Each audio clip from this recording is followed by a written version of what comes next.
Okay, hello everybody. I am so excited to be here with you today. Very soon, I'm going to introduce my good friend who you can see on the screen right now. And today we are talking about optimizing your immunity.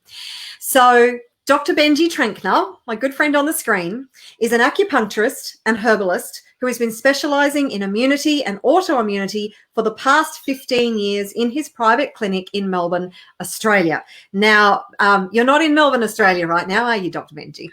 I certainly am not. I'm actually sitting in the mountains of Japan. I decided to follow my gut, jump a plane and go somewhere clean and healthy.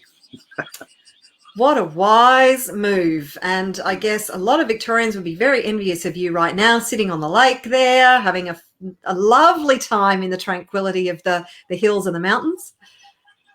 Yes, absolutely spectacular here, really. And, I think that what we're going to talk about with immunity and things today, this is actually a very important point about your surroundings and things like that. So looking forward to getting into that and a number of other really interesting things as we go through today's little session. Yes, absolutely. So let's set it up so we can get started. Firstly, I just want to say that please say hello and come in as you're coming in to start with. We will be doing a Q&A at the end of our discussion. So if you have questions, please hold them till the end. I will be following along on my phone and I will sort of bring questions up toward the end of our discussion today. So this is going to be a bit of a free conversation. Now, if you are the kind of person who operates from a position of, I want somebody who has, has all the qualifications, who has been to university, who has studied immunology, who has lived it, breathed it from the perspective of a curriculum, then this is not for you. So Dr. Benji has an enormous breadth and depth of wisdom around the subject of immunity. And he has been studying autoimmunity and working with thousands of patients from his clinic over the last 15 years. So he has an incredible breadth of depth of knowledge from multiple different cultures and multiple different perspectives. Now, the reason that I put so much importance in having a breadth and depth of knowledge is that my experience with conventional medicine is that they have a curriculum to follow. They learn what they're told to learn. And then they go out and they practice what they're told to practice. They are fed from one stream of information and they operate from one stream from information, and they're very closed to other concepts and ideas. So I really want you to run this through your own filters, because what we talk about today, some of it will be conventional, some of it won't be conventional. It won't necessarily, some of it may even be contentious. And if you have a problem with that, then please be kind. Feel free to ask questions. Feel free to not agree with us. Just be kind. That's it. Be kind. There's no need to be unkind. And I've noticed that we have three. We know that we have three brains: the head brain, the heart brain, and the gut brain. And I have noticed for myself that if I'm always running from my head, because I do run from my head a lot, if I'm filtering everything through my head and I want the logic and I want the details and I make decisions based from that, then often I make the wrong decision.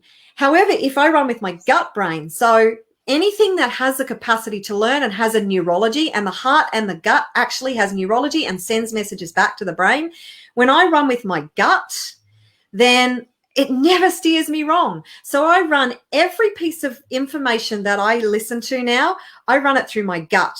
And some of it's right for me and some of it's not right for me. It doesn't mean I don't use my head as well, but I use all my brains to disseminate information. So I invite you to do that, to take what works for you. But we are going to be discussing some very interesting information on how to build your immune system to protect your health in all environments, because we're in a very different environment right now. So, Dr. Benji, please, how would you like to start us off today on this amazing topic? Well, I think the first thing I want to say is I really like the way you were talking about following your gut there, because, and this actually feeds into immunity. We actually know that our gut, not only does it give us a lot of different signals back to our brain through the vagus nerve, it actually is at least 60% of our immunity is in our gut.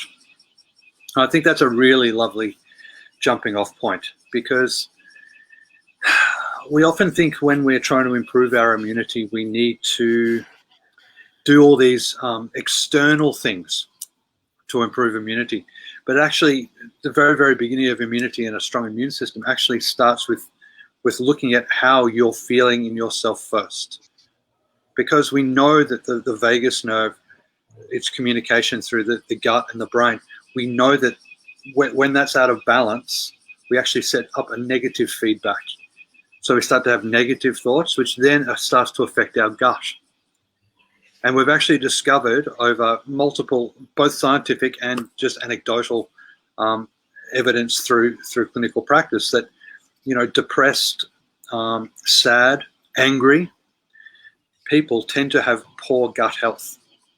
In fact, depression kills gut bacteria, microbiome. And I think that's the very beginning when we talk about immunity here. We have to make sure that our gut is healthy. And that starts in your mind. Yes. Okay, so the mind actually creates the gut health, and the gut health creates the situation in the mind. So it's just this ever sort of yes. This cycle that just keeps repeating. It is. It's a self-fulfilling prophecy in a way where, what we think, our body starts to react to that. So, it sounds simple, but the real importance here is just staying positive, upbeat, and happy. And I think that as a jumping off point,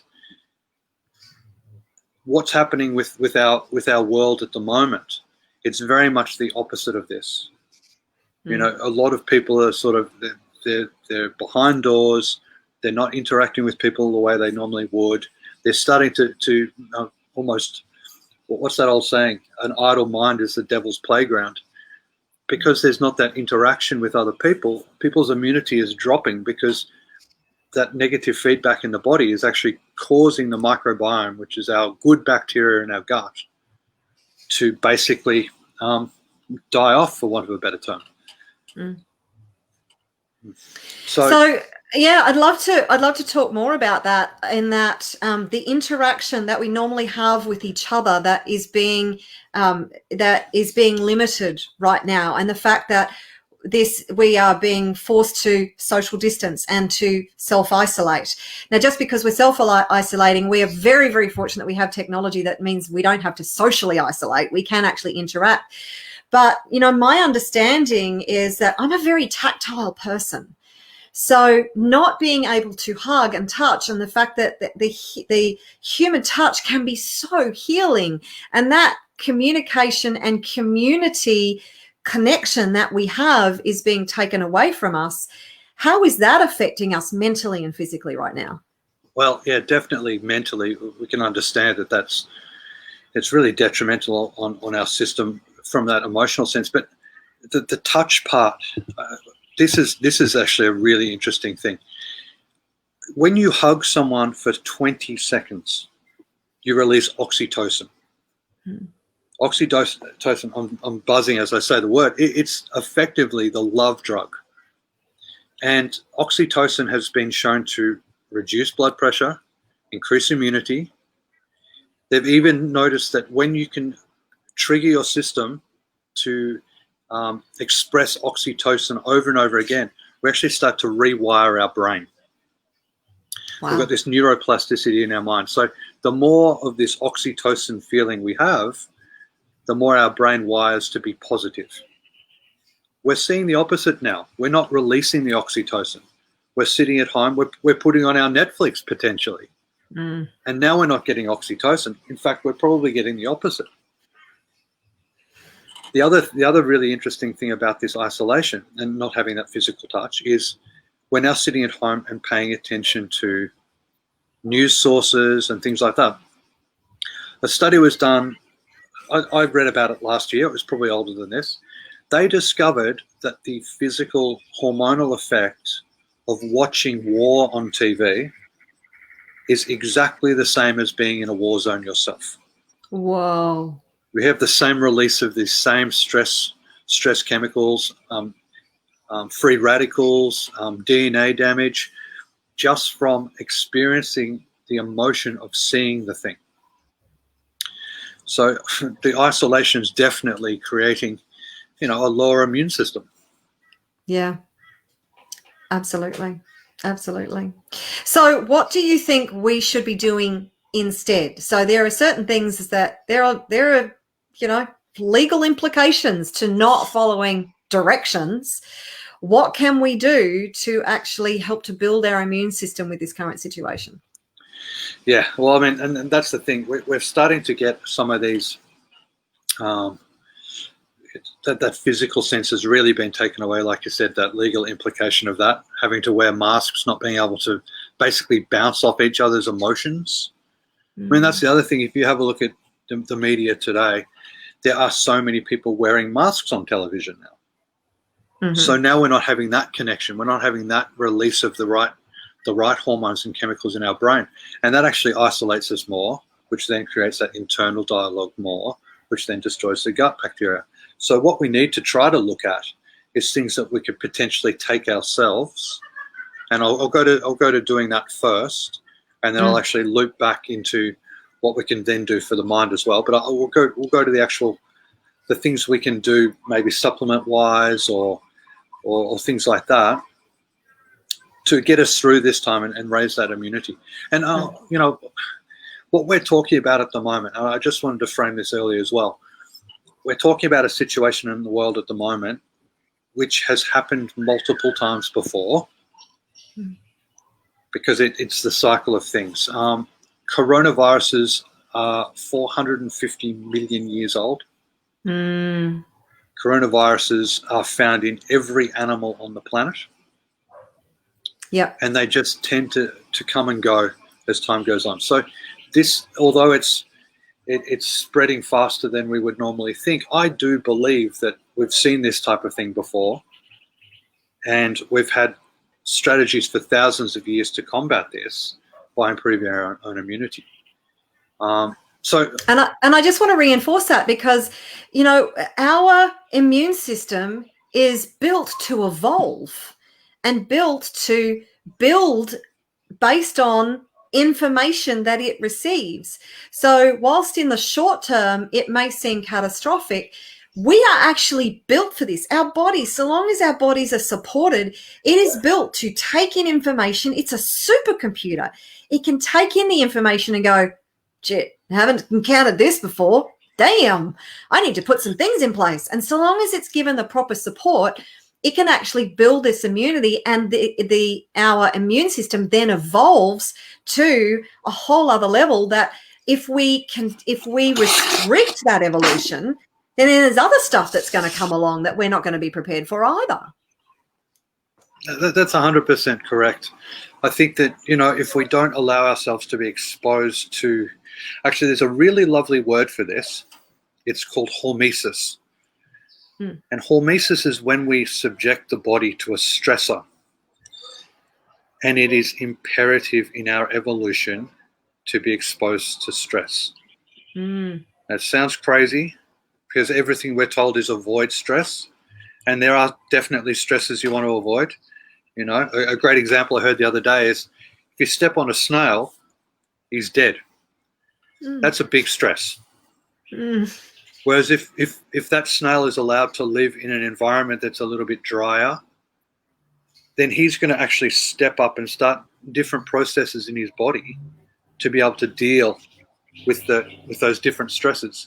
So we're not talking about putting our bodies under monstrous stress, but I think that what we need to do is expose our system to the world around us in a sensible manner, so that we may develop a greater immunity.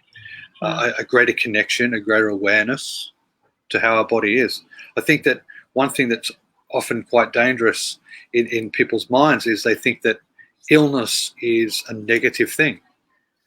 It's not. It's the body telling you there's something out of balance. Now, if you let your mind say, oh, I'm sick, you're potentially going to, you're going to potentiate that illness. But if you say to yourself, I've got a headache today. Why have I got a headache today? Something's out of balance. Let's fix the balance. Let's not treat the disease or illness. And that's exactly where I'm coming from with immunity today. We're not going to pop magical pills here. Although actually I'm going to give you 3 supplements that are a bit magical later on. Okay, cool. And this is backed up by 25 years of longevity science. Well, we'll talk about that in a bit. That's the cherry on the top, I can tell you now, Marguerita. I like that. I like that. It's a magical trio, but I'll get to that. But yeah, what I'm going to talk about is things that we can take into our system that is going to improve things. And some of these actually do relate directly to our environment as well. And the first one I think I'll talk about is vitamin D3. Okay. This is one that's been bandied around by a lot of people saying that it is a magical thing. And in the beginning, when all the research was done, this is entirely correct. It got discredited quickly after that. And as it got discredited, it lost its effectiveness. Ah, interesting. Okay. Now, this is this mind-body link as well, and this is what we have to be aware of. But vitamin D3 is something I take every day. In Australia, they tell us to have 1,000 international units a day. That is a fairly small dosage of vitamin D. And that's looking at things like bone health. Vitamin D is very, very important in bone health. What I've discovered over 15 years of doing a lot of research into vitamin D is that we need to take large doses of vitamin D. Okay. If you think about immunity and you think about bones, and this is often what we're not told in mainstream medicine and mainstream media, is that, when they say vitamin D3 improves immunity, they then say this isn't a proven thing. But if we look back to what vitamin D3 is doing in the body, making good bones make good blood cells improve circulation, so good circulation, better oxygenation, destroys illness. It's a fact. Yeah, right. So yeah, that's a big, and the one thing that I've found, and I've done a lot of research into vitamin D here as well, that white blood cells have a monstrous amount of what we call VDRs, or vitamin D receptors. Okay. Monstrous amount, almost Wow. more than any other thing in the body. That can't be accidental. No. Absolutely. And moving on from that, the other place that we get vitamin D3 from is sunlight. Well, actually, we create it in our system. Vitamin D is actually a hormone rather than a vitamin in itself. Really? And yes, it's actually a hormone. And there's actually these receptors in our body are the things that then create what vitamin D is good for. And we could go on about that for a long time. It's a very complex process. But effectively, sunlight hitting your skin, and particularly your eyes, creates this vitamin D response. The receptors then take that vitamin D and use it for immunity. They've shown it reduces depression. They've done double-blind clinical trials using a placebo, antidepressants, and vitamin D. It's actually a triple-blind in a way, and they've shown that vitamin D tends to be more effective in depression than the antidepressant. The placebo one was interesting because it seemed like it was about the same, but placebo effect is something that we could talk about, I think, Marguerita, on another one of these later down the track, because I think that this is also going to feed nicely into the way things are happening in the world. But yeah, so vitamin D is created by sunlight. I'm going to get contentious for a second, and please excuse me on this, but I believe right now with our immunity, the fact that we're being told to stay inside is reducing our immunity further. Mm. If you can't get 15, 20 minutes of sunlight hitting your skin and your eyeballs every single day, your immune system will falter. Mm. And Wow. it may be small things. You might not heal as well. You might not digest as well. We know that sunlight and digestion go hand in hand because the processes help our gut bacteria. So I think all this sitting inside is actually really reducing our ability to have this optimal immunity, which we inherently have. That's the other Yeah. thing that I think that's interesting. Yeah. Well, I want to leave vitamin D there just for a second, I think. Okay. Because I want to feed into the probiotic idea again. Because I think, and actually this would be a great thing. People that are watching, write these things down, because I'm not saying take one of these things and you'll be okay. I'm saying let's combine these, let's layer these things to have optimal immunity. And you'll start to notice that everything we're pretty much talking about here comes from our natural world anyway.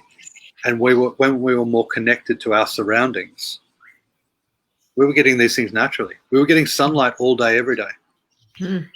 Mm. You know, And then sunlight's been demonized. Well, exactly, and that's, I mean, and I've got my mum is a radiation oncologist, and the sunlight argument, and she was one of the very first to be she's a radiation therapist now because they've changed their name, but she was one of the very first ones to study this, and she has always said from the very beginning that sunlight is not the problem. It's where we're getting the sunlight from, the hours that we're getting it. Mm. And, you know, obviously if you're in Tasmania, great example, you're not going to need to be outside as long to get your dosage to give you the vitamin D. You know, last time I was in Tasmania, I was outside for about 7 minutes and I burnt to a crisp. So we do have to balance. Tasmania, well, this was a while ago, has very, very high UV in summer. I didn't know that. And that's due to the fact that as we get closer to the South Pole, where the ozone layer is thinner, it's not blocking out the UV as much. That hole is closing over. And I think someone told me the other day it has closed. But when I was in Tassie maybe 6 years ago, burnt to a crisp. Wow! And you're very fair too. So I am very fair. And you know, I tend to not cover my skin for a good period of the day. Mm. You know, I choose the times I'm going to go outside. Vitamin D, actually, this is the great irony of it. Midday, you'll get your highest dosage of vitamin D, but you'll probably get burnt more. Yeah. But at dawn and dusk, the light you get then is actually a more dangerous wavelength of light, but because it's not hitting you so directly, it's going through more layers, you're not actually getting affected as much. Anyway, that's a sideline. Oh, interesting. Okay. Yeah. So back to gut health. So probiotics. This is a massive one, and this is probably one of the things that I am most passionate about. With the way that we eat in the Western world in particular, we are killing our good bacteria. Every time you eat sugar, this is a fact. Every time you eat refined sugar, you are killing good bacteria. Mm. And if you have a look at our diets, high carbohydrate, high sugar, preservatives, chemicals, they're killing your gut bacteria.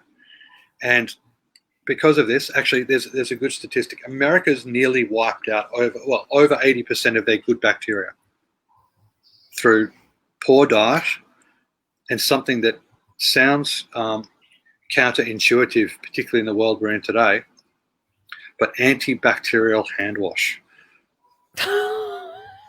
Now there's a contentious point, Dr. Benji. Yes. So what this has done, and I'll get to the science behind this as well. When you use antibacterial hand wash, it kills much of the bacteria. But what most people are also doing is they're killing the good and bad. For every 1 human cell in our body, we have 10 bacterial cells. Wow. In fact, the weight of our bacteria, and I'll have to remember if it is kilos, I think it's close to 4 kilos of biomass that is not our own body, Oh is my bacteria. God. So if you think of it that way, we are bacteria carrying around 1/10 of a human body. Wow. When we use antibacterials, we're destroying our natural defense systems. Our skin is covered in good bacteria. Mm, mm. And yes, then we can say that we can get fungi and virus and things like that on our skin. But that good bacteria is important. I would urge people to go to soap first, not antibacterial stuff. So, I would urge people to not use, well, at a stretch, at a pinch, we need to do this, is to use hand sanitizer at a pinch, but wash your hands with soap. Because when we wash our hands with soap, it destroys bad bacteria, and that's why we do 20 seconds, breaks down the cell wall of the bacteria, and then the slipperiness of the soap washes it away. But it leaves behind enough of the good bacteria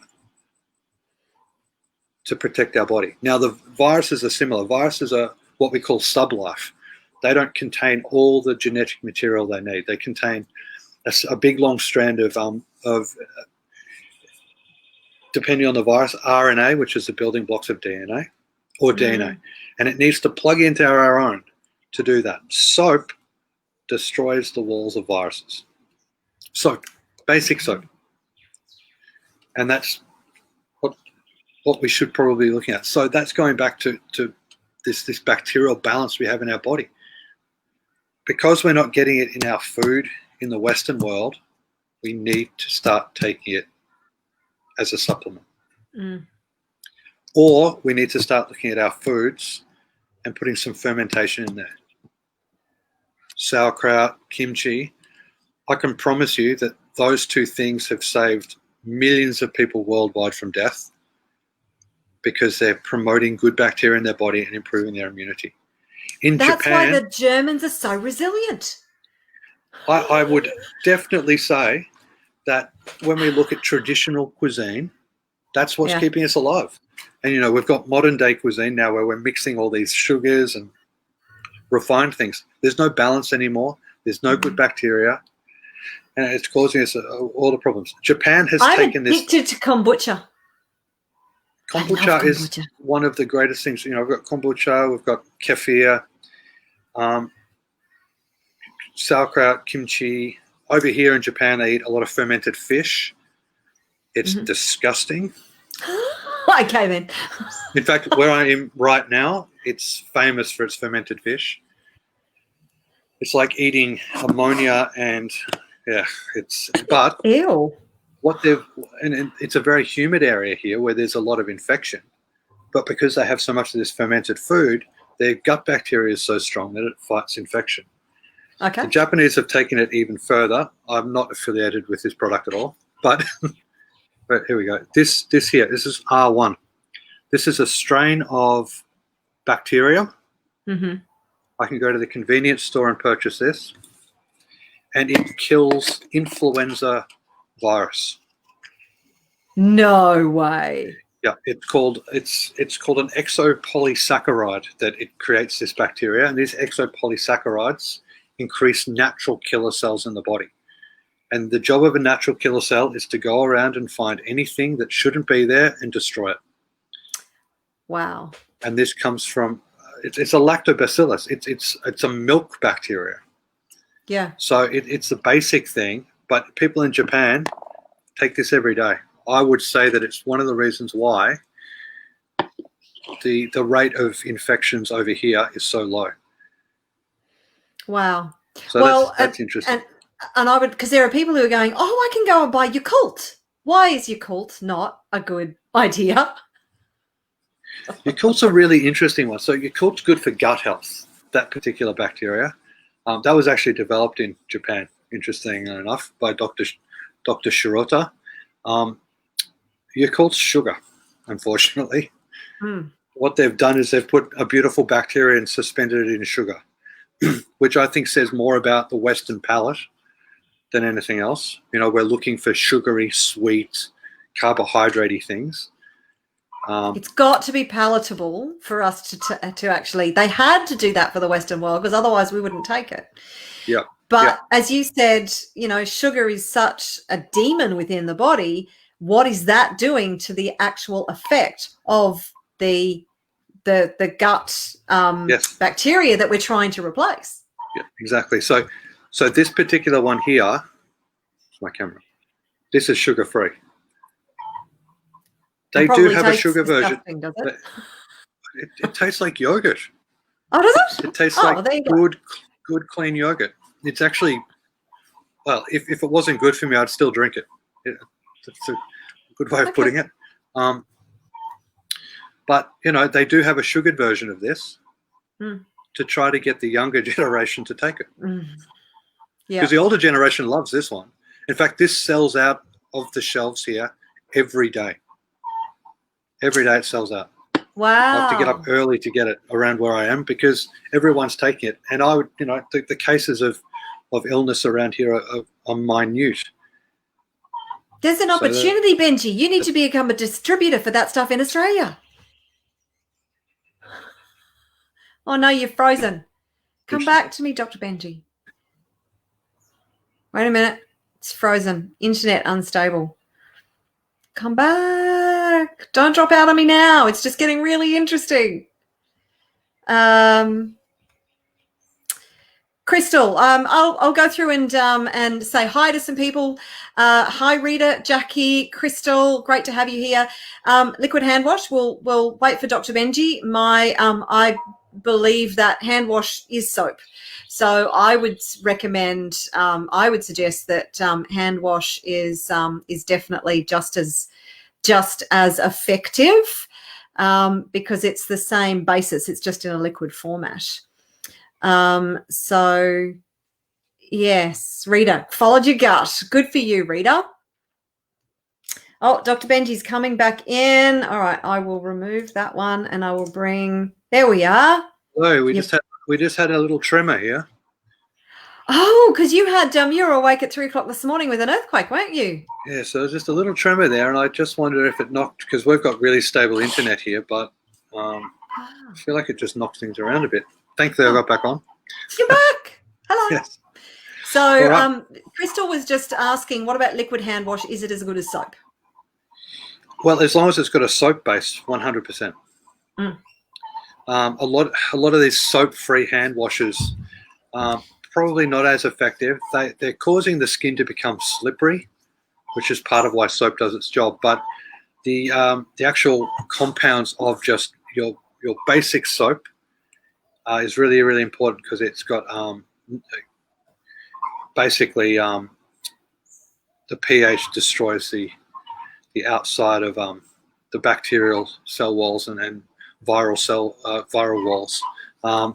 I was just trying in my mind to remember exactly how they make soap, but I know it's normally fat and they use something else, an acid, I think, and I think the way that those mixed together creates saponification, which then that's what soap is. So, you know, sometimes we see these pH neutral soaps. I don't think they're going to be as effective. It's got to be partially acidic. It's got to have something that's going to break the cell wall down. Yeah. That's why alcohol hand wash works, because the alcohol breaks the cell walls down, but it just destroys everything else, unfortunately. I mean, and that goes internally as well. You drink alcohol, you're killing bacteria. Okay. Yeah. All right. So let's go back to the gut health. We were talking about R1 before you had the tremor. Oh, yes. Yes, before you had tremor. We're shaking the world, Benji. Well, that's it. It's waking up. We're all waking, definitely waking up. It's the most bizarre feeling, just quickly, a tremor, because it's not like things are shaking, things are rolling. Oh. So it's like, because the sort of like this, anyway. Oh. So yeah, we've got the R1, which is fantastic. That's a good bacteria. There's a few, I mean, over here they've got 3 or 4 varieties of these that all do different things. Okay. There's one LG21, which kills Helicobacter pylori, which is a bacteria in your gut. that causes stomach ulcers. They've got another one they've just released last year that stops your body producing what's called purines, which come from eating too much red meat and drinking too much alcohol, particularly beer, and it creates gout. Right, funny So that. inflammation in the toe. They've now released a bacteria so that you can eat more red meat, drink more beer, and not get gout. Oh, that's not good. That's not good. They've taken it one step too far now, but it's a big beer drinking country, Japan, unfortunately. But what they do, and this is the importance going back to immunity, we can't be perfect all the time. All we need to make sure is we're counteracting the damage we do on our system with these good things, with probiotics, with good vitamins, so vitamin D3. I'll go on to some more in a minute. Making sure, and this is so important with gut health and probiotics, we need to have prebiotics with it. Okay. Now, a prebiotic is somewhere for the good bacteria to multiply. Right. Okay. That's why we want to have our veggies. Fibrous vegetables, so important for gut health, so important for immunity. Yep. Because they're a scrubbing brush as well, and they clear out bad bacteria. Okay. And the good bacteria tends to live on them. So things like mushrooms tend to be quite good as a prebiotic. Sweet potato, broccoli is brilliant. Anything that's got that fibrous nature to it. Right. White potatoes, not so good. They tend to breed bad bacteria because of their higher sugar content. Oh, okay. So there's that. Let's move on from those two. So yeah, the gut, super important, super important. But what I really want to move into next, and this is going to sound crazy, exercise. Cannot stress this enough. How important exercise is for your immune system. And it's for reasons that you may not think. The major one is the more we exercise, the more we move, the more blood vessels we create, the more oxygen we carry around our body, and the better our immune system gets. Exercise. The way we exercise is super important as well. I wouldn't ever suggest anyone start marathon running for health and longevity. But what we need to try to do is we need to put the body into a state that's known as hormesis. Hormesis is putting the body under mild stress, or in this case, and I'll give you the reason for this in a minute, but putting the body into a stress for a short period of time and allowing it to recover. Yeah. That's why exercise is so important. On top of that, and combined with that, is sleep. But now we need to have this exercise-sleep balance. Sleep is important. Obviously, we do a lot of healing when we sleep. But when we sleep, our gastrointestinal system cleans itself. And if you're not sleeping at least 7 hours, we've now discovered, at least 7 hours a night, your gut isn't cleaning out all the rubbish. Oh, and it's sitting in there. Then when we try to take probiotics the next day, they're not doing the job quite as well because they're fighting against so much rubbish. If we're not exercising and moving everything through the system as well, now a lot of the things we take into our body are ineffective. Yeah. So it's sleep, it's exercise. The amount of exercise I do is I do 30 minutes intense exercise a day. That's it. Okay. And that might be either moving my body, moving my muscles, or choosing a time of the day where my body's going to be put under stress and exercising. So here it's very easy. It's hot. So I wait until it's the hottest part of the day and I go for a walk. Wow. Okay. Now, obviously drink enough water because I stay hydrated, but by doing that exercise then, I'm creating hormesis. I'm putting my body under strain. Okay. And when our body experiences that, it steps up a level. That's why we don't want to isolate ourselves away from bacteria, viruses, fungi, molds. We need to be amongst it so that we can step up, we can evolve. And that improves our immunity. I think, and Marguerita and I have discussed this multiple times, that through isolation, we're not exposing ourselves to the potential of evolving our immunity by exposing ourselves to a little bit of that thing. And the great irony in that is the reason immunization works is because we expose ourselves to a tiny amount of the poison to build an immune system. Yeah. So getting ourselves out and if we're healthy, and let's frame that as well. If you're old and sick, maybe this is not a good idea for you.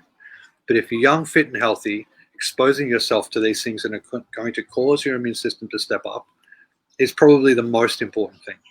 Yeah. So a moderate amount of stress in a controlled environment, not the excessive stress and emotional stress and mental stress that we tend to expose ourselves to, but a moderate amount of stress is good for the body. Can you hold this conversation for 2 seconds? My dog is desperately trying to get inside. Of course, of course. Thank you. I must attend to the dog. She's my number one priority, or at least Yes. she thinks so. So hold on 2 seconds. I will be back. So keep that conversation going. Yeah, beautiful. So yeah, so it's that that little bit of stress that we put our body under that's going to allow us to evolve. Unfortunately, what's tending to happen in our society today is that and this is probably a term that I'd like to be gentle about, but we've become quite soft.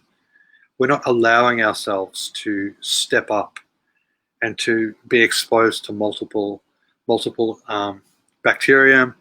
We're not exposing ourselves to the environment enough. We're not exposing ourselves to, we're overfeeding ourselves. That's a big one as well. We eat far too much. There's a really great doctor that I love following, and a lot of what I've done over the last 15 years is tied in with his work as well. Researching him, his name's David Sinclair. He's actually he works in the field of longevity, and one of the most important things he believes about the human body is that we keep ourselves too warm when it's cold and eat too much food when we're warm. Okay. And this is that opposite of this idea of hormesis. What we really need to start allowing ourselves to do is to get out, and if it's a cold day, be cold. That allows our body to then step up. I don't think there's any coincidence that in the Western way of thinking, and again, if this offends you, turn off your screens now, but I don't think there's any coincidence that the idea of influenza or cold in the mass media saying if you get cold, you'll get a cold is tied together. Because we actually know it's the exact opposite. If you get cold and allow your body to get cold, your body will step up and do what it's meant to. That's how we're designed. Now, I'm not talking about necessarily going out in the Arctic wearing a pair of shorts and some shoes. Like Wim Hof. Well, but again, you have a look at Wim Hof. He's very healthy. Well, I wanted to get onto this because they've actually done proper scientific testing on this, where they've actually introduced a staph infection into Wim Hof, into our good man Wim. And through his breathing techniques and allowing his body to get back to what we'd loosely call the lizard brain, this primitive brain, he has destroyed the bacteria in his body. That's phenomenal. They didn't think it was able to be replicated. So he took 10 people up into Poland in shorts and shoes up into the mountains.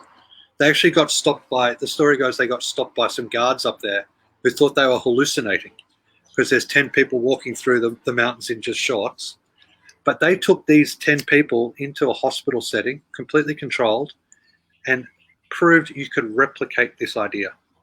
Wow. By allowing your body to get back to its more natural state and using correct breathing techniques and things like that, and allowing your body to get cold, your immune system actually steps up and does more. Wow. And on average, the people that were being injected with this staph, and in 15 minutes, if you've been injected with staph, you are sick. Wow. Like properly sick.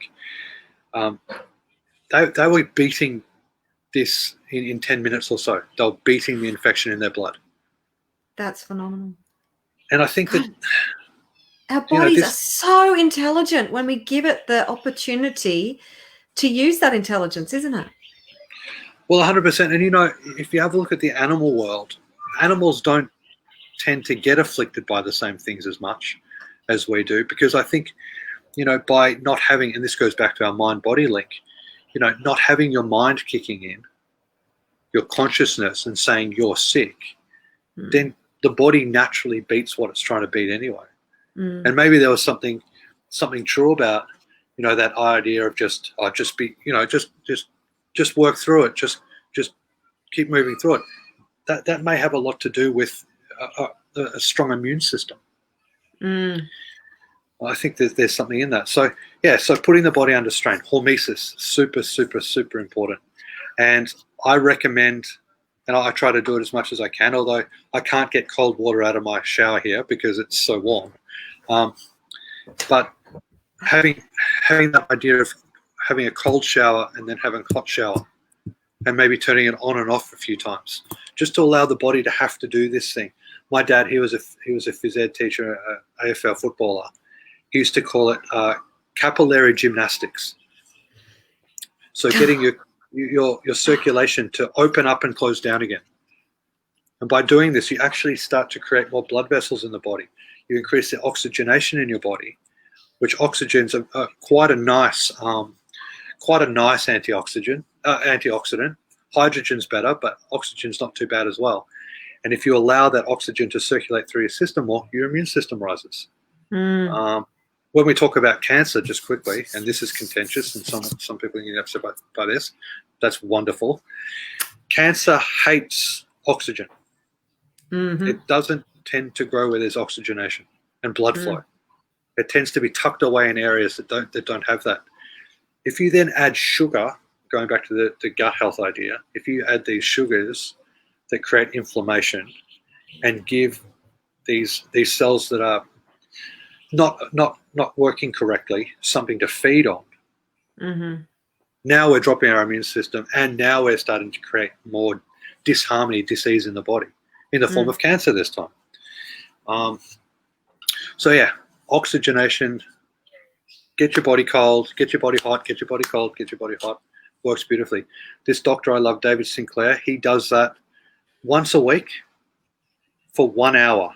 He goes super hot, sauna, hot bath, sub 4-degree water. Holy crap. Do not do that if you have a problem with your heart. That's true. Well, I mean, and what we're talking about here, we're talking about healthy people who have gone and tested their system. They've had a blood test. They know what their system's about. Although if you're doing that over an hour, I would suggest that there's the potential to be able to work it out, knowing your own health, to hack it a little bit. So at least you're going from cool to warm, just allowing that to happen. But you're very right, Marguerita, you've got to be careful. Don't jump from hot into minus sub 4-degree water with a heart problem. Yeah, No, not without preparing your body well and truly first. That's oh right. My goodness. So, and I'm very sorry, Dr. Benji, as good as that may be for you, I can't get in the cold water. I can't get on that cold water bandwagon. It is just too painful for me. No, and you're 100% correct. It's really difficult. And I think at the very least being able to, if you're in the shower and you're having a hot shower, maybe just taking it down to before too cold. Yeah. Just give your body that opportunity. Yes. Not freezing. But it does seem that if you're in good health, to make it very extreme tends to have a wonderful effect on the body. I'm sure it does. have a quick look at my little notes here. Now I want to go back to supplements a bit, because I want to move into what I consider to be the magical. There's the magical 3, and then there's the addition to that. Okay, cool. And we'll go with the addition first, because I want to build it up and give you the beautiful gold at the end. But zinc, let's talk about zinc. Marguerita, you know a bit about this as well, which I loved. You did a bit of research on that as well. I think zinc at the moment in the media is being knocked around a bit. In particular, a substance that is very, very similar to zinc in its structure, which is also very close to another very, very common substance that you probably would have had a million times in your life, quinine. At the moment, we've noticed, and again, if you don't like what I'm about to say, switch off now. I think right now there's a lot of things that were being used to treat various viruses over a long period of time that were working very, very effectively. And I think that what we're seeing in these days is we're seeing the same virus that's mutated differently that will still be susceptible to these old things that improve our immunity. Yes. And zinc is super important. And when we combine zinc and quinine together, we're using an idea, I would call it a Trojan horse. So zinc causes our skin, our cells in our body, everything to heal quickly. We must have zinc in our diet. It is so important. You can also overdose on zinc, and I want to put that out there now. One of the side effects of zinc overdose is a lowered immune system. So let's just remember that here, because I don't want people to go, oh, Dr. Benji said let's take some zinc, overdose on zinc, and you'll actually get quite sick. Yeah. Okay. Also headaches, sore throat, some symptoms of overdosing on zinc. So you probably need about, I've seen different quantities kicked around. I like 25 milligrams of zinc a day. That's still quite a lot. It is. I like to do that myself, but I've had to build myself up to 25 milligrams of zinc. And I really encourage people, if any of this that we're talking about resonates with you, go out and do some informed research. I'm not talking about Dr. Google. Forget Dr. Google. He's not going to look after you. But, this is going to sound old-fashioned. Go to a library and get a book on the topic. Yeah. The amount of times that has put me on the right path is incredible. So, I'd love people that everything we're talking about here to go and do a bit of extra research on it, because everything we're talking about here is not going to damage your body in any way if you're following the recommended dosages on things. In fact, most of these things so effortlessly that you don't even notice you're doing it anymore. I've already had all of my supplements this morning. I had them the second I woke up. Yep. And I've trained myself in such a way through, and I think this is the important part about it. A lot of people have difficulty taking things every day, supplement-wise. But when you educate yourself on it first, you don't forget to do it every day. And this is a really beautiful thing, because you effectively, again, we were talking about retraining the brain to be positive. If you educate yourself and gain knowledge on your system and the world around you, you then don't forget to do the things, because they're just in there constantly. So yeah, zinc, so important. Multiple cellular processes in the body are aided by zinc. It's very important in what's called protein folding. This will lead into my magical 3 in a minute, but protein folding allows that effectively our DNA to replicate correctly. Okay. And if you want a good immune system, you need to have your DNA replicating properly. And that's why as we get older, our immune system drops. It's not because we're just getting old. It's because the replication, well, actually, it's more than that, but it's replication and repair of DNA starts to falter. So zinc is very, very important in this. Zinc also is very important for a whole heap of enzymes, cellular enzymes we call them. It's what speeds up a reaction from taking 10 years to taking moments. And, a lot of the things we're talking about here have an enzyme quality to it. Vitamin C is another one, Marguerita. That's got an enzyme effect and an immune supporting effect. And yeah, I found it really interesting on that, because I was listening to Greg Braden, because I love that, he is a scientist and he's done a lot of research into this. And he said, firstly on the zinc, that zinc acetate, there are certain ones that are more bioavailable to the body. So zinc acetate is more bioavailable.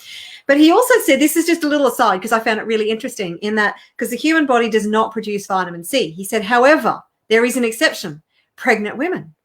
Pregnant women produce Wow. vitamin C while they're pregnant. And as soon as, for them and their babies, and as soon as the pregnancy ends, they stop producing vitamin C. So he said, very possibly at one point in our evolution, we actually did produce vitamin C, just like most other animals, but we've stopped the ability now. But isn't that amazing that with pregnancy, the vitamin C kicks in?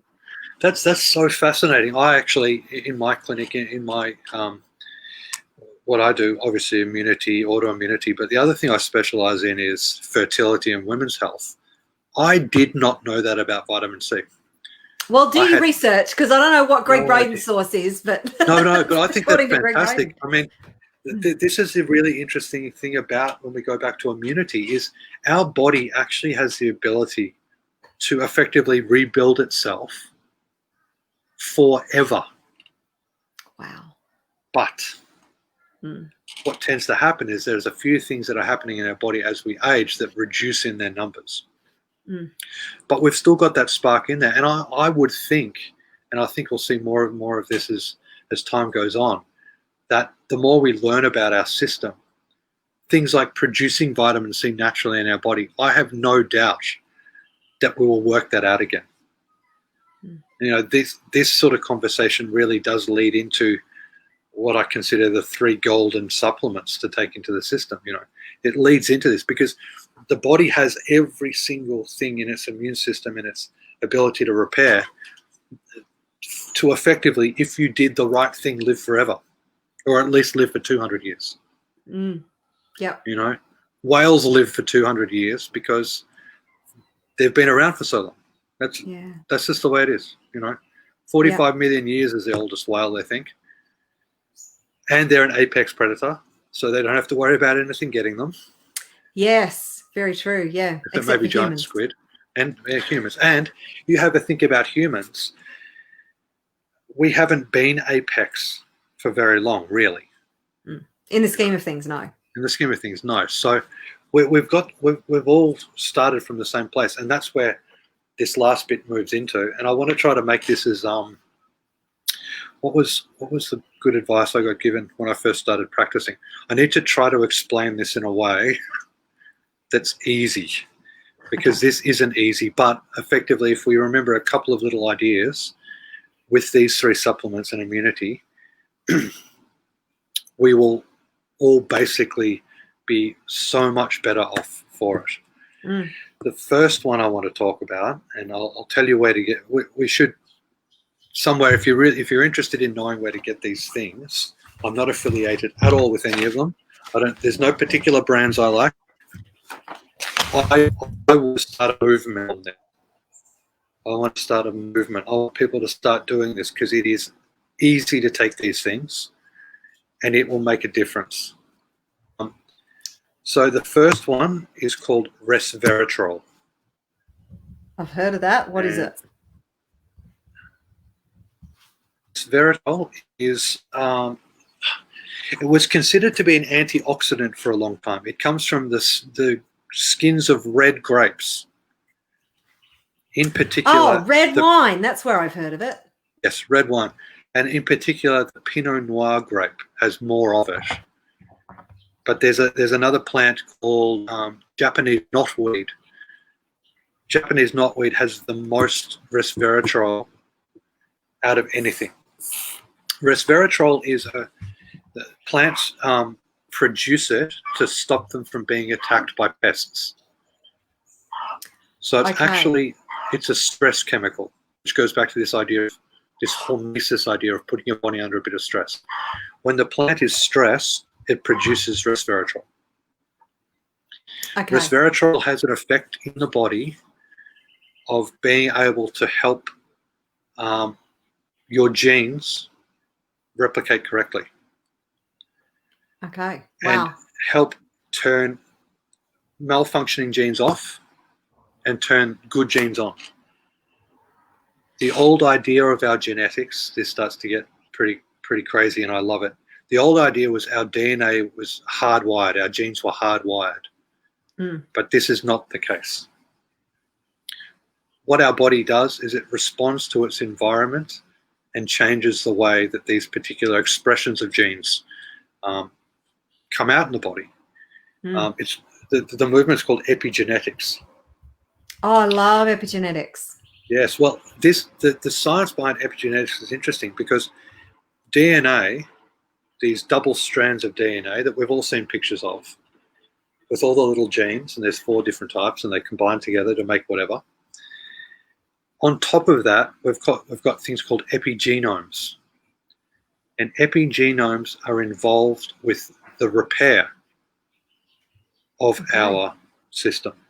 And the way it's described by Dr. David Sinclair is that our DNA is digital. It's hardwired in a way. But our epigenomes are analog, like a record. Yeah. And what happens to records? Records get scratched.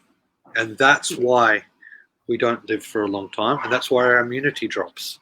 Because we're scratching our ability to replicate. Oh, there you go. Resveratrol works with this idea.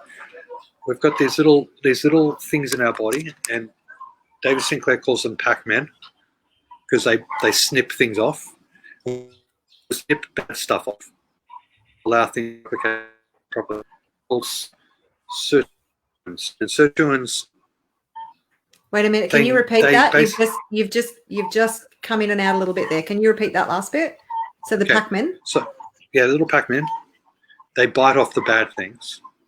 Yeah. The damage, things like that. And they help our DNA continue to replicate. When we take resveratrol, we speed up the actions of the Pac-Men. Okay, cool. And now they're snipping. And by doing that, we heal faster. And we continue to heal for longer. And that's the most important thing with immunity. If we can replicate properly long term. So that's where resveratrol comes in. We want to be able to do that. Just to give some other little fact on resveratrol to get you more excited. It suppresses tumors because it works with a gene called SIRT1. Too much science there, but effectively stops tumors from being able to grow properly. It stops the proliferation and movement of certain cancers. This is all scientific stuff. This isn't, let's cure cancer. This is all proven over 25 years at Harvard University. And it's been shown that this particular gene that resveratrol works with, this SIRT1, has been proven to create longevity in many animal species and humans. Wow. It's now being proved. Actually, it's really interesting. Using hormesis, this idea of stressing the body a little bit, they started to notice that when they were working with particular species of animals, they were being able to extend their lives by 30%. Wow. That's particularly in 30%. Mice. Yes, in mice in particular. And this idea of hormesis, just to make it even easier for all of us, because we should all be doing this, intermittent fasting is hormesis. Yeah. This is hormesis. It's putting the body under stress. And, the idea, old idea, and I used to think this was the case, that when you intermittently fast, you're giving your body a rest from digestion. It's exactly the opposite. You're stressing the body. And now the body's producing more sirtuins, they're called, these little Pac-Men, produces more of them to allow the body to heal. Wow. So that's why we need to get hungry. We need to get hungry. Okay. Well, we're probably going into immunity. We're probably one of the only species on the planet that doesn't let ourselves get hungry. It's crazy. It's shortening our lives. Yeah, they noticed in mice, if they fed them one day on, one day off, their lifespan is getting up to 30% longer. Wow, that's amazing. Just skipping a meal. Yeah. Phenomenal. And again, as humans, we probably need to be doing this, giving ourselves not one day on, one day off. I think that's a bit crazy.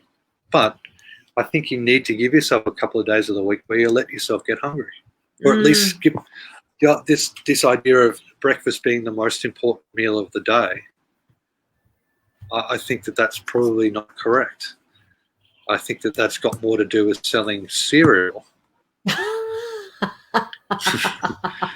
Switch off now if you don't like this, but if you skip that breakfast and you wait until you get really hungry at lunch, you've used the idea of hormesis and you've improved your immunity. Okay, cool. So anyway, all right. The next supplement, Marguerita, you still writing these down? Yes. It's called NMN. NMN. NMN. For N for Nelly, M for Mary, N for Nelly. Yes. Okay. Nicotinamide mononucleotide, it's called. I think I'll stick to NMN. Please do. This particular supplement, readily available, can be expensive depending on where you are in the world. If you're in Japan, don't even think about trying to purchase it. You'll be hemorrhaging cash. Wow. But there are some other alternatives to this, which don't work quite so well. But yeah, NMN, I've seen it for about $80 to $100 a month. Wow.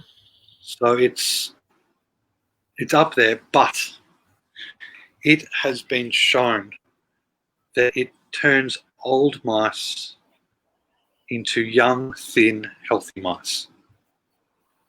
Wow. And what it does, well, 100%. And again, I know these statements about longevity here, and I know we're talking about immunity, but I think longevity is just as important here because they're the same thing. Let's face it.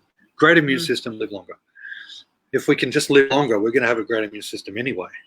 If we're doing these right things. They notice that when we have damage in our body, these little Pac-Man have to go and fix damage. But when they're doing that, there's no other good replication happening because they're off busy doing something else. NMN increases the amount of the Pac-Man, and therefore you can fix damage and grow your system and replicate it properly at the same time. And if you think about your skin, particularly your face, the reason we age is because replications, or good replication, stops because it's trying to fix damage. If you've got enough of these things fixing, and then you can keep making beautiful skin, you'll live longer. That's just skins, but every organ in the body does the same thing. Wow, cool. All right. So I know it sounds pretty crazy, but yeah, and like I said, these are my three. We've got resveratrol, NMN. I'll give you a third one in a minute. I cannot stress enough how important it is that if we're really serious about our immunity and we're really serious about helping the planet as a whole to step up to another level, and change the way that we evolve in a positive manner, we need to start doing things like this. We need to start to be proactive, start taking substances in and eating the right foods and having the right thoughts and doing the right meditations and all that type of stuff and putting our body under strain and letting it recover.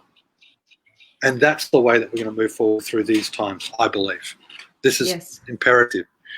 If we continue to ignore these ideas and think that they're pie in the sky dreams, we're not going to evolve forward. And a 450 million year old coronavirus is going to be the end of it, end of that evolution.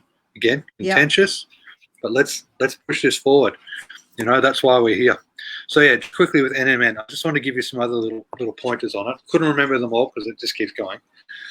Lowers body weight on average 4%. This is all Harvard studies. This is real stuff. And they even discovered that when mice were having more NMN, they were eating more food and losing weight. Whoa! Because their body was replicating. So that's great. Increased energy, much more increased energy. That's why I'm buzzing all the time. That's why I've been up since 3 and I'm going. And nothing to do with the earthquake. Nothing. Well, I should have collapsed by now. Anyway, so in our cells we've got these little powerhouses called mitochondria, And NMN effectively causes the mitochondria to produce more energy. So now we're talking about our cell itself creating energy, almost like a little reactor, actually prompting it to do that more. It treats diabetes, less diabetes, stops insulin sensitivity, lowers cholesterol, and it stops the activation of aging genes. It actually blocks them from happening. So that's pretty interesting. And they use resveratrol with this NMN.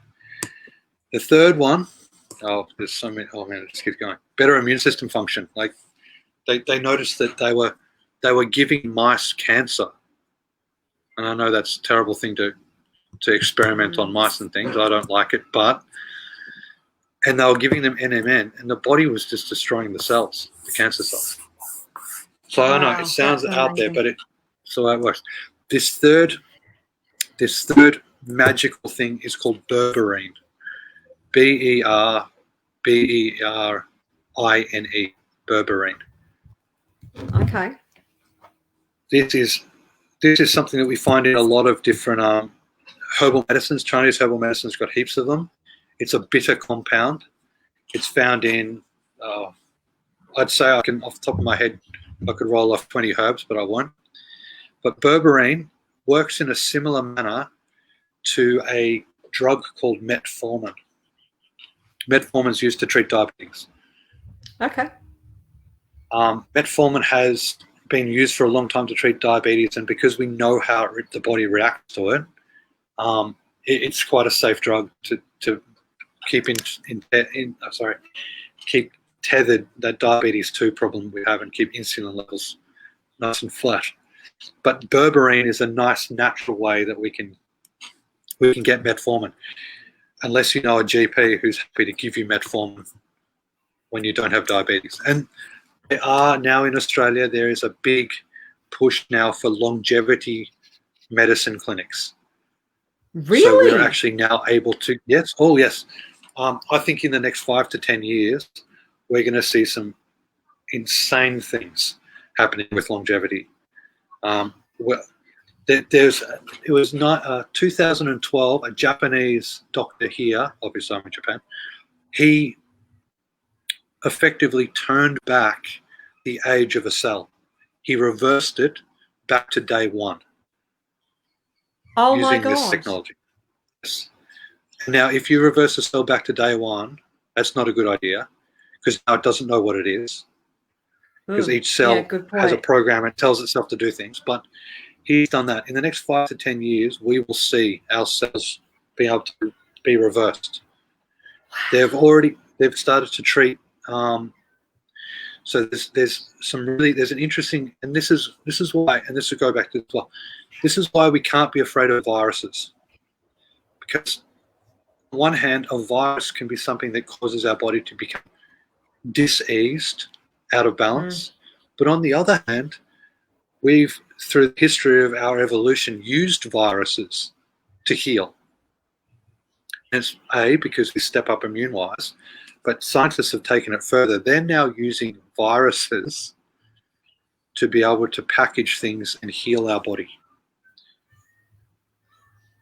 Wow. So what they've been doing it for a long time. I think it's been going on for at least 5 years that I've read about.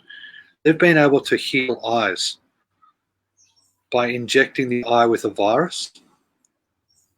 And in that virus, there's a genetic code, like we're talking about here, of all these little building blocks and snapping turtles and all this stuff to be able to heal the body.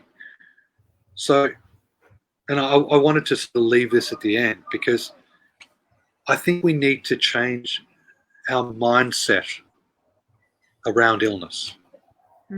I think that we're taking all these wonderful things, but changing our mindset around this is so important. We're all looking at, viruses that are out there now and saying this is doom and gloom. But if we change our thought pattern around them and say that it's the natural progression of life and get on board with that, then we can improve that immunity. So that's where the berberine really comes in as well, because berberine has this ability to be able to reduce inflammation, and it's like a little Trojan horse to help all these other little building blocks in the body work optimally. And and again, I implore everyone to take these 3 things every day as soon as you possibly can. And they are readily available? Resveratrol's easy. I don't know if you can get resveratrol from Amazon. You can get resveratrol from your local health food store, but it needs to be over 98% pure. Okay. And I mean, this is the same for all the things we've talked about today. I can tell you to go out and get the right type of zinc, but if it's not an ethical company, you're probably not going to get what you're paying for. So it's about doing that little bit of research and finding reputable places. So resveratrol's readily available. Berberine is readily available online, and NMN is as well. And in fact, if you go to Amazon, I'm not affiliated at all, but they actually package them together for you. Wow. It's one of those things that it's been flying under the radar for a long time. Yeah. But the movement on this is so monstrous that, that we need to get on board. And I think, well, and one of my concerns is when these types of things pop up and they are working and they're backed by science, but they then can't be patented in such a way, or it's taking away from the pharmaceutical movement, these things get buried. And I've spent 15 years trying to promote the idea that we have been given everything we need by nature. We have to get back to nature. And that's how we live our best life, our highest level, highest self, whatever you want to call it. It's getting back to nature and just looking at what we've been given, and allowing ourselves, giving yourself permission to do that research in a world that's telling us not to, and then taking that forward and improving who we are as a people. And this is a great time for having him, Marguerita, because this is the time we have to do this. We had one surge of this year's coronavirus that came up and dropped off, and it's coming back up again. And it's in this little trough just before things really, and I mean, some places may have missed the boat a little bit, but I don't believe that, actually. This is the time where we have to start taking control and ownership of, actually, one of my friends likes to use this term, of our meat suit. You've got to take ownership of this, and educate yourself and spread that positivity to each other so that we can all move through this. And that's going to scare a lot of people when they realize that they're in control. Yeah. But this is the time. And this is the way to do it. Simple, basic ideas of just getting on. I mean, at the end of the day, if all you did after sitting and watching this was to go and promise yourself you were going to sleep for at least 7 hours a night, and promise yourself you're going to move your meat suit for half an hour, then your immune system's going to pick up. Yeah. If that's the very least, that's pretty basic. Then imagine if you started drinking water first thing in the morning. Imagine if you started taking supplements. Imagine if you took ownership for all those things, like the change that you will make. And if you can do it now, you'll be able to step outside the door and not have to be worried about anything because your immune system's so high. And the other really interesting thing about all of this is these things can be used to prevent and during a disease to reharmonize the body. And I want to be big on that idea, reharmonizing the body, getting equilibrium. We're not talking about cure here, because we don't need to cure something that isn't there to begin with. What's there is a disharmony in the body. We just need to reharmonize. And that's what we need to do. Yeah. Very good point. And before we wrap it up, because we have been going for 80 minutes. So before we wrap it up today, because I do want to respect everybody's time, and I do appreciate if you have been here this whole time, then thank you very much. And we will quickly just run through some comments there in a moment. Good. But before we leave today, I really want to talk about environment, because at the moment it's not just our internal environment, it is our mental environment, our emotional environment, our external environment. And the fact that, I mean, I've spoken for a long time about turn off the mainstream media, because it is creating a state of fear. Everything that we are hearing, everything that is being bombarded, we are being bombarded with 24/7 through our media is fear, fear, fear, fear, fear. It creates an environment where it creates an excessive stress. Then we're putting these masks on our faces, and there's all different schools of thought. Maybe they're appropriate in some environments, maybe they're not. But I'd really like to talk about the mental and emotional environment that we are being immersed in at the moment, and the effect that that is having on us physically and our immune systems. Yes. Well, I mean, that's the biggest one, We can do all this internal stuff, and it makes a monstrous difference, and it reprograms the body, and it gets it back to where it naturally should be. But without being able to reconnect with the world around us, without being able to have that, that personal connection, our immune system's going to suffer for that.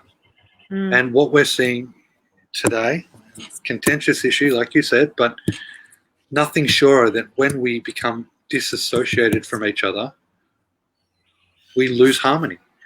And I'm not often that affected by the world around me, because I do tend to keep myself quite balanced and harmonious, and I'm very, very particular about what I allow myself to be subjected to. But when we've got a collective consciousness like this, it's very important for us to allow and give ourselves permission to reconnect on a deeper level with each other, to the highest extent of that. To be able to improve our immunity, to be able to improve, everything like that. And the mask is, like you said, appropriate for not spreading illness. It's true, it does. I mean, Japan's been doing it since, 1900s. And it's quite commonplace to wear a mask over here. But that's because over here there's an education around that. When we're wearing a mask and disconnecting in the Western world, our education is not there, and we feel disconnect quickly, and it affects our health. And I have no doubt, like I said at the very beginning, it is lowering our immune system. Yeah. Putting that mask on. Yes. Yeah. All right. Okay. So people are asking, can you replay? Yes. I will be, this replay will be on my Facebook feed, as long as for some strange reason Facebook doesn't decide to take it down. I will also be putting it on my YouTube channel. And I will also be putting it in my Wealth Consciousness Movement library. So I have a Wealth Consciousness Movement library where I have financial experts. I have other people who I'm interviewing. Dr. Benji is going to be one of the lineup within that. So it's wealthconsciousnessmovement.com. So you'll be able to find it there. So other questions. Had somebody here who was asking about, oh, that's very funny, Marianne. Go in the freezer room at the Botlow for a visit to get cold. Great idea. Great idea. Simple body hacking. Let's do it. Let's go and hang out at the Botlow in the freezer room for a while. Just a body hack. Garrett family's watching together. Yay. That's awesome, Krista. Now, somebody had a question here about, does liver cleanse produce homeostasis, Jackie Fleet? Or you were talking about not homeostasis, you were talking about the opposite of homeostasis. Yeah, hormesis. Hormesis. So, yeah. Hormesis. Yeah, liver cleansing is an interesting one. I don't know if I've got another hour to talk about liver cleansing. We can do another one. Yeah, let's do one on liver cleansing, because I think it's something that has definite pros and cons. But I think when you do a big cleanse on the liver, people often feel like they're quite ill from that. And I believe that this is a type of hormesis, because what we're effectively doing is we're clearing so much out so quickly, the body gets stressed by that, and it'll actually step up afterwards. Okay. And so many. You can overdo it though, can't you? Can you actually damage the liver if you detox too quickly? Yeah, actually, it's funny. I'll speak to what I really know. In Oriental medicine, we like to get the liver. We say the liver ki or liver energy moving, and we like to get the liver to clean in that regard. But quite often, there's a way of liver cleansing that's actually quite cathartic, and it moves very quickly, and it does cause a big shock on the system, and you definitely can overdo it. Yeah, you don't want to detox too. You want to support the liver at the same time, don't you, while you're detoxing? Yeah. Well, we definitely have to do another thing on this. Well, here's just who asked the question? That was Crystal, I think. Oh no, Jackie Fleet asked the question. Jackie, most important thing: liver detox. You must use probiotic at the same time. Okay. You must, because you want to get the microbiome of the gut coming back quickly. You do a liver detox, you're going to dump bile out quickly because the gallbladder is going to move with it, and your body's going to really shift that through. You have to rebuild it with good bacteria and good prebiotics, something for things to live in. So that's important. Great information. All right. We're going to leave it there because we are coming up to 90 minutes. So thank you. Wow. Any parting wisdom? You have given so much, Benji. Thank you on behalf of everybody listening. Oh, it's my pleasure.